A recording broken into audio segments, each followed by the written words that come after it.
बच्चों अब हम करने वाले हैं 3.8 कि जिस्म के मोमेंटम में 22 न्यूटन सेकंड की तब्दीली पैदा करने के लिए 20 न्यूटन की फोर्स को कितना वक्त दरकार होगा। जी बच्चों हमने यहाँ पे टाइम को मालूम करना है।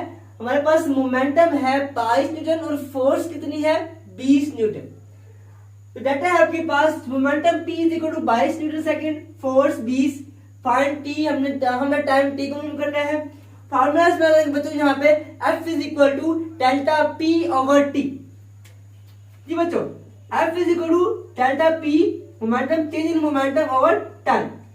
हमें टाइम मालूम करना है, फोर्स है 20 न्यूटन और जो डेल्टा P है आपके पास वो कितना है 22 न्यूटन सेकंड। बच्चों हमने क्या मालूम करना है, हमने T मालूम करना है बच्चों। तो T यहाँ पे आगे इधर आके आपके पास हो जाएगा मल्टीप्लाई और ये divide. So T is equal to बच्चों 22 सेकंड ओवर 20 सेकंड न्यूटन। ये इससे कैंसिल है बच्चों, तो इसको डिवाइड करेंगे आंसर क्या आएगा 1.1 सेकंड।